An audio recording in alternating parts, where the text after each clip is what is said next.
वासुदेव की आराधना करो, जो चाहोगे वो प्राप्त हो जाएगा। भगवान श्री कृष्ण की आराधना कभी व्यर्थ नहीं होती, इसके सिवा कोई उपाय नहीं है। अदिति ने पूछा, उपासना का स्वरूप क्या होगा? मेरे मनोरथ की पूर्णता होनी चाहिए, आप उपदेश कीजिए, मैं वो नियम धारण करूंगी। मैं बहुत दुखी हूं, मुझे ज्ञान नहीं, मेरे पुत्र स्वर्ग पर विराजमान हो, मैं देखना चाहती हूं, मुझे आराधना बताइए, क्या आराधना करनी? मैं देव माता हूं। कश्यप जी ने कहा, देवी, भगवान को प्रसन्न करने के लिए जिस व्रत का उपदेश वो मैं तुम्हें बता रहा हूं, ये फागुन के शुक्ल पक्ष में 12 दिन तक केवल दूध पीकर किया जाता है, और जो कामना करे उस कामना की पूर्ति हो जाएगी। 12 दिन तक इसे पयो व्रत कहते हैं। इन व्रतों में बड़ी सामर्थ्य है। अमावस्या के दिन शूकर की खोदी हुई मिट्टी उसको लावे और अपने शरीर को मलकर नदी में स्नान करे। उस समय ये मंत्र पढ़ना चाहिए, त्वं देव्यादि वराहेण रसायाः स्थानमिच्छता उद्धृता से नमस्तुभ्यम पापमानम में प्रणाशय। संस्कृत ना आवे तो हिंदी से, हे देवी, प्राणियों के स्थान देने की इच्छा से वाला भगवान ने रसातल से तुम्हारा उद्धार किया था। हे पृथ्वी देवी, तुम्हें नमस्कार है, तुम मेरे पापों को नष्ट कर दो। ऐसा कहते हुए और सुअर की खोदी हुई मिट्टी से पूरे शरीर को मलकर फिर नदी में स्नान करें। इसके बाद अपने नित्य नैमित्तिक नियमों को पूरा करके एकाग्रचित से मूर्ति, वेदी, सूर्य, जल, अग्नि और गुरुदेव रूप से भगवान की पूजा करें। फिर प्रार्थना करें, प्रभु आप सर्वशक्तिमान हैं, अंतर्यामी और सबके आराधनीय हैं। समस्त प्राणी आप में और आप समस्त प्राणियों में निवास करते हैं, इसी से आपको वासुदेव कहते हैं। आप समस्त चराचर जगत और उसके कारण के भी साक्षी हैं। हे भगवान वासुदेव, मैं आपको नमस्कार करती हूं। भगवान को नमस्कार करके भगवान की स्तुति करें कि आप सबके प्राण हैं, आप इस जगत के स्वरूप हैं, आप योग हैं, योग के कारण हैं, आदिदेव हैं, पीताम्बरधारी केशव। मैं आपकी स्तुति करती हूं, आपकी चरण रज की उपासना करती हूं, आपकी कृपा लालसा प्राप्त करने के लिए। फिर गंधमाला आदि से भगवान का पूजन करें और दूध से भगवान की मूर्ति का स्नान करावे। इसके बाद वस्त्र, यज्ञोपवीत, आभूषण, जो व्यवस्था है, द्वादशाक्षर मंत्र से भगवान का पूजन करें और दूध में पकाए हुए घी और गुड़ और साली के चावल से द्वादशाक्षर मंत्र से हवन करे। कुछ नैवेद्य भोग लगावे, सबको बांट दे, जरा सा स्वयं पाले, भगवान को आचमन करावे। फिर तांबूल पान का बीड़ा और 108 बार द्वादशाक्षर मंत्र का जप करे। फिर 4 प्रदक्षिणा दे और भूमि पर लौटकर साष्टांग दंडवत प्रणाम करे। निर्माल्य को सिर पर लगावे और वो जो खीर बनावे रोज कम से कम 2 ब्राह्मणों को पवावे, उनको दक्षिणा दे, सत्कार करे। ब्रह्मचर्य से रहे, प्रातःकाल स्नान करके दूसरे दिन फिर ऐसी पूजा करे, फिर भगवान को वैसे दुग्ध स्नान, फिर वैसे 2 ब्राह्मणों को। 12 दिन तक ऐसे ही ब्रह्मचर्य रहकर वो स्वयं केवल दूध पिए, पयोव्रत कहते हैं, और भगवान की ऐसे आराधना करे, जो चाहेगा वो प्राप्त हो जाएगा। ये फाल्गुन शुक्ल प्रतिपदा से लेकर त्रयोदशी पर्यंत ब्रह्मचर्य से रहे, भूमि पर शयन करे, 3 समय स्नान करे, झूठ न बोले, पापी आदमी से बात न करे और पाप की बात न करे, और छोटे बड़े सब भोगों का त्याग कर बिल्कुल ऐसे ही रहे जैसे संत, किसी भी प्राणी को कष्ट न पहुंचाए, भगवान की आराधना करे। तो ये बहुत कम समय में, 12 दिन में, ये पयोव्रत रखने वाला जो कामना करेगा उसकी पूर्ति हो जाएगी। अत्यंत एकाग्रचित होकर के इसकी आराधना करना चाहिए। पयोव्रत, इसका नाम पयोव्रत है। ब्रह्मा जी ने मुझे बताया था, मैंने तुम्हें बता दिया। देवी, तुम भाग्यवती हो, तुम इसको कर सकती हो। कल्याणी, भगवान को संतुष्ट करने वाला ये सर्व पयोव्रत है, जिससे भगवान प्रसन्न होते हैं। परीक्षित, अपने पतिदेव महर्षि कश्यप जी का उपदेश प्राप्त करके अदिति ने सावधानी से 12 दिन तक पयोव्रत का अनुष्ठान किया। जे ही पूरा व्रत हुआ तो सामने देखा भगवान प्रकट हो गए।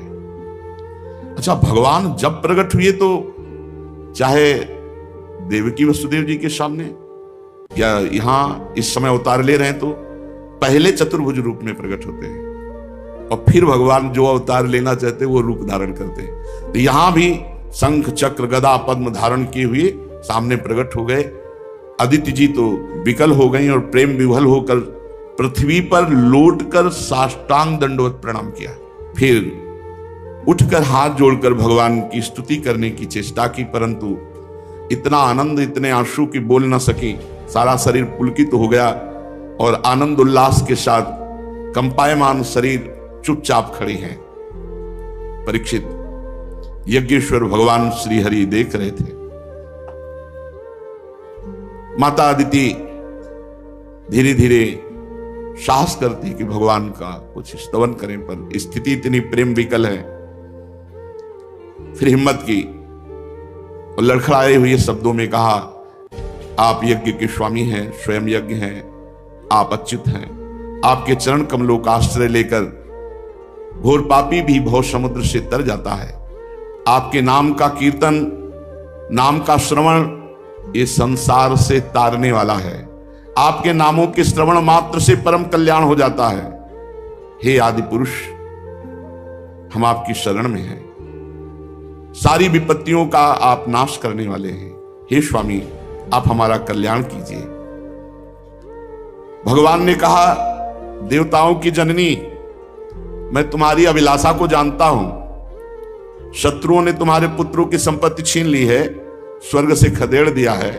तुम चाहती हो कि युद्ध में तुम्हारे पुत्र उन मत वाले बलि असुरों को जीतकर विजय लक्ष्मी प्राप्त करें, इसीलिए तो आराधना किया है ना।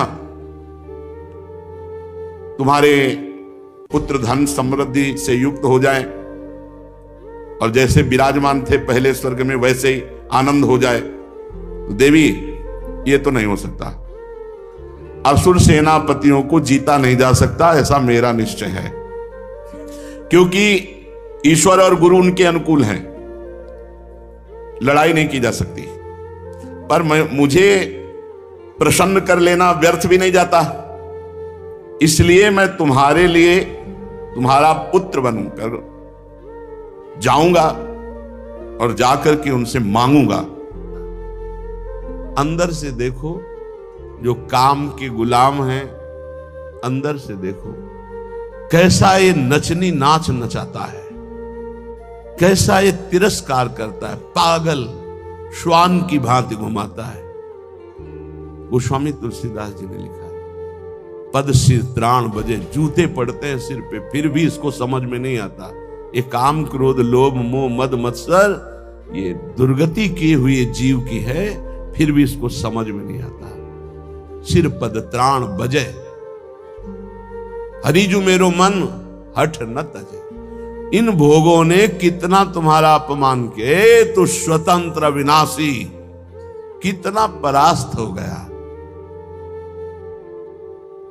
कामी पुरुष चरणों में झुकता है सिर्फ काम संयोग के लिए, कसम खाता है कि आपके सिवा मैं किसी से क्या क्या दैन्यता, अगर ऐसी दैन्यता गुरुदेव से कर देता तो परब्रह्म की प्राप्ति हो जाती। आप बोलो, आप कहो तो अभी प्राण त्याग दे, आप बोलो अभी प्राण त्याग दे। त्याग देते हैं क्या क्या इस काम ने नचनी नाच नचा रखा है त्रिभुवन में।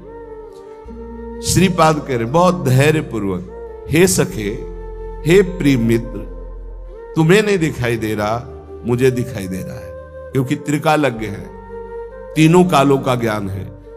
कह रहे तुमने कितने नरक भोगे तुम्हें पता नहीं। जैसे मां के गर्भ में रहे तो क्या पता हमें कैसा कष्ट था, कोई याद नहीं है। ऐसे कितनी बार तुम स्वर्ग गए तुम्हें पता नहीं। अर्थात स्वर्गिक सुख, नारकिक दुख, इनको तुम बहुत भोगे हो। इन काम क्रोध आदि दुश्मनों ने कितना तुम्हारा तिरस्कार किया। धिक्कार है, धिक्कार है। बहुत बहुत विचित्र दशा है। महाराज पुररवा का वैराग्य एकादश स्कंद में लिखा हुआ पढ़ना चाहिए। और महाभारत में हमने पढ़ा पुररवा जी की दशा, पागलों जैसे उर्वशी के प्यार में डूब। ऐसी स्थिति के प्राण निकल जाएंगे जब उर्वशी अंतर ध्यान हो गई। पागलों जैसे चक्रवर्ती सम्राट महाराज पुररवा, बस जैसे कोई विरही, हा प्रियालाल, हा प्रियालाल, ऐसी दशा। ये दशा देखकर देवी उर्वशी पुनः प्रकट हुई। जो ये प्रकट हुई तो जैसे मृत को कोई संजीवनी पिला दे, ऐसे हा उर्वशी, उर्वशी का बस। आप जानते हो मैं किसी की नहीं होती, मैं केवल पुण्यात्मा के पुण्यों का भोग प्रदान करने के लिए जाती हूं। मैं दयावश आई हूं तुम्हारी दशा देखकर, मैं किसी की नहीं हूं। मैं तो आदेश से आती हूं उसके पुण्यों के प्रताप का भोग करवाने के लिए। तुम्हारे पुण्य क्षीण हो गए, अब मैं तुम्हें स्पर्श करने का भी अधिकार नहीं दे सकती, और तुम मेरा वियोग छोड़ो। मैं किसी की नहीं हूं। अंतर्ध्यान। तब उनको जो झटका लगा, वैराग्य आया, तो उनका धिक्कार है मुझको।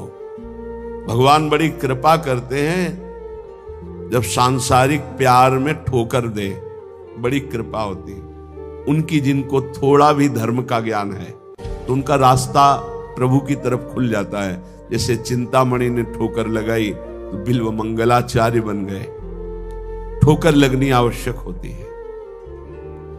बहुत द्रवित हृदय होता है आशिकों का। वही आशिकी अगर मुड़कर हरि की तरफ लग जाए तो परमानंद की प्राप्ति हो जाए। पूज्य जीव गोस्वामी जी से जब कोई दीक्षा लेने जाता था तो ये पूछते थे, तुम्हारा मन कहां आसक्त है? कहते स्त्री में। ठीक, काम हो जाएगा। मंत्र दे, तुम्हारा मन? बोले पुत्र में। हाँ ठीक। एक आए धनी, कुछ भेंट रखी और कहा शिष्य बनना चाहे, तुम्हारा मन कहाँ है? बोले किसी में आसक्त नहीं। बोले हमारे लायक नहीं हो, काशी जाओ, वहां किसी ज्ञानी की शरण लो, हमें तो आशिक चाहिए। मोड़ना है, आसक्ति को मोड़ दिया। जो पत्नी में है, पुत्र में है, मां में है, पिता में है, शरीर में, भोगों में, वैसी थोड़ा प्रभु में हो जाए, निहाल हो जाए जीव। कहते तुम जरा सोचो, सब बैठे हो, सोचो जरा कैसा तिरस्कार करते हैं काम क्रोध लोभ आदि। आप गिड़गिड़ाते हैं, आप चरणों में गिरते हैं, और वो रौंदता है काम। वो तुम्हारे तनिक भी सम्मान की बात नहीं देखता। वो तुम्हें बार बार गिराता है, बार बार पतित करता है। तुम्हें कभी इस विषय में अहम जागृत नहीं होता कि मेरी कितनी दुर्गति हो रही, मैं कितना नीचे गिरता जा रहा हूं, मैं कितना नीच हो चुका हूं। कभी इसमें अहम जागृत करो कि अय काम तूने बहुत परास्त किया, अब मर चाहे जाऊं तुझे स्वीकार नहीं करूंगा।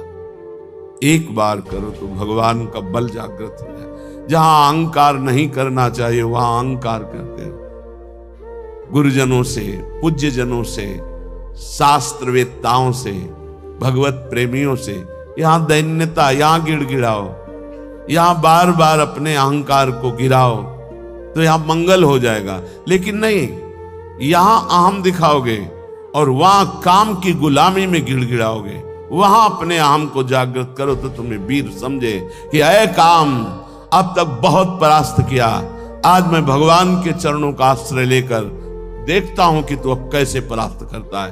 तू भी भगवान की शक्ति से युक्त है तो मैं भी भगवान का अंश हूं और उन्हीं की शक्ति से संपन्न हूं। देखता हूं तू मुझे कैसे परास्त करता है। यहां हम जागृत करो तो कुछ समझ में आवे। इन काम आदि दोषों ने कितना तिरस्कार किया। हे सखे, कभी तूने सोचा नहीं? अब वर्तमान में सोच लो, अभी इसी क्षण। ये मानव देह इन विकारों पर विजय प्राप्त करके भगवदानंद में डूबने के लिए मिला है। इसलिए हे सखे, मत सुख की लालसा से इन कामादि की गुलामी करो, ये कभी सुख नहीं देने वाले। क्लेश, अशांति, जलन के सिवा नहीं मिल सकती। लिख लो कागज में या दिमाग में लिख लो, भोगी पुरुष को केवल अशांति, क्लेश, हीनता, भय और असत विचार, यही उसके बढ़ते चले जाते हैं। व्यर्थ की सोच, व्यर्थ की सोच। ओवर थिंकिंग, ये पूछ रहे थे कि ये ओवर थिंकिंग कैसे जाएगी? भगवान के आश्रित होकर नाम जपने से, ये कामादि दोषों की गुलामी से, ये व्यर्थ चिंतन, इसे हिंदी भाषा में व्यर्थ चिंतन, वही तुम व्यर्थ का चिंतन करते हुए भयावह अंदर वृत्ति जागृत, घबराहट होना, चिंता होना, शोक होना, ये अपने आप बढ़ते जाएंगे, क्योंकि तुमने असत भोगों का दासत्व स्वीकार। ये कभी अहंकार जागृत करो, हम कहते हैं जागृत करो, घमंड करो इस बात का कि हम प्रियाजू के हैं, हम प्रभु के हैं, अब तुम विकार मुझे कैसे प्राप्त कर। नहीं, गुरुजनों से आंख टेढ़ी करके देख सकते हो, लेकिन विकारों से नहीं। ये आप अंदर देख लो, बैठे हो अपने सब, जैसा वो कहेंगे वैसे ही तुम्हें घुटने टेकने होंगे, वहां अहंकार तुम्हारा नहीं दिखाई देता है। बहुत हुआ, अब नहीं, कभी ऐसा नहीं सोचते हो। अगर सोचोगे भी तो एक ही धोबिया पछाड़ मारेगा, काम की मुंह भरा गिर जाओगे। अगर बचना है तो हरिनाम बल, राधा राधा राधा राधा और महापुरुषों के चरणों का आश्रय। कह रहे परम सार श्री वृंदावन में आ जाओ, रसिकों का संग करो, नाम बल जागृत करो और इन विकारों की गुलामी से मुक्त हो जाओ। बहुत बार स्वर्ग भोगे हो, बहुत बार नरक भोगे हो। कहे कि अंतो ब्रह्मेंदाद्यतुल सुख भोगाश्चन कृता, तुमने ब्रह्म सुख, ब्रह्मा का सुख, इंद्र का सुख, देव सुख सब भोगे। अनादौ संसारे कति नरक भोगान विहिता, ये अनादि है, कब से हुआ कोई पता नहीं, कितनी बार नरक भोगा तुमने। अभी भोगों का तिरस्कार सह रहे हो, काम क्रोधादि की गुलामी में फंसे हो। अरे जागृत हो, तू अविनाशी का बच्चा है, तुझे कोई नहीं परास्त कर सकता। शरीर भाव में आने के कारण तेरी दुर्गति हो गई। उठ, अपने स्वरूप को जान, इसीलिए मानव देह मिली है। श्री वृंदावन वासी पाद रजसा सर्वांगमा गुंठयन, श्री वृंदावन में कमुज्ज्वल तमम पश्यन समस्तोपरि, श्री वृंदावन माधुरी भिर्निशम श्री राधिका कृष्णयो रप्यावेश मनुस्मरन न दिवस श्रीधाम वृंदावनम। कैसे शरीर पावन हो, मन पावन हो, मेरा पवित्र हम कैसे हो जो मैं निर्विकार हो जाऊं। कह रहे जो वृंदावन के प्रेमी रसिक जन हैं, ब्रजवासी जन हैं, इनकी चरण धूलि में लौट जाओ, इनकी चरण रज रोज शरीर पे लगा। श्री वृंदावन वासी पाद रजसा सर्वांगमा गुंठन, बहुत बड़ी वस्तु है ये वही पकड़ सकता है जिस पर श्री जी की अहेतुकी कृपा है। भरत जी जो जड़ भरत जी के रूप में है, उन्होंने यही कहा, बिना महत्पाद रजोभिषेकम, बिना महापुरुषों की चरण रज से अभिषिक्त हुए ये ब्रह्म बोध नहीं प्राप्त होता। प्रहलाद जी ने भी कहा, जब तक अकिंचन भगवत प्रेमी महात्माओं की चरण रज में अभिषेक नहीं होगा, तब तक मेरी जैसी मति है ऐसी हरि में नहीं होगी। नैषाम मति तावदुरुक्रमान्। यहां श्रीपाद कह रहे हैं, काम क्रोध आदि पर विजय प्राप्त करने के लिए, समस्त भोगों पर विजय प्राप्त करने के लिए, समस्त दोषों का तिरस्कार पूर्वक त्याग करने के लिए क्या करो? बोले श्री वृंदावन वास पाद रजसा सर्वांग मा गुंठन। कोई अंग न बकाया रहे, पूरे शरीर में वृंदावन की रज लगाओ। ये चिकनी चमड़ी रजोगुण पैदा करके भोगों में फंसाती। मान लीजिए हमारी प्रार्थना, जितना शरीर को सुकुमार करोगे, साबुन लगाओगे, चिकना करोगे, उतना ही मन गंदा होगा। लिख लो दिमाग में, शरीर राग त्यागी ही भगवत अनुरागी होता है। इस बार बढ़िया शरीर मिल गया, अगर बढ़िया कार्य नहीं करोगे तो घटिया शरीर मिलेगा। न जाने कितने पशु पक्षियों को क्या क्या पीड़ाएं सहनी पड़ती, क्या क्या कष्ट सहना पड़ता है, कैसे। इसलिए इस मानव देह की चिकनाहट चमड़ी को देखकर गर्व मत करो कि मैं रूपवान हूं या तू रूपवान है। यहां कोई रूप नहीं, ये सब मरे हुए रूप है। मृत्यु लोक है इसका नाम।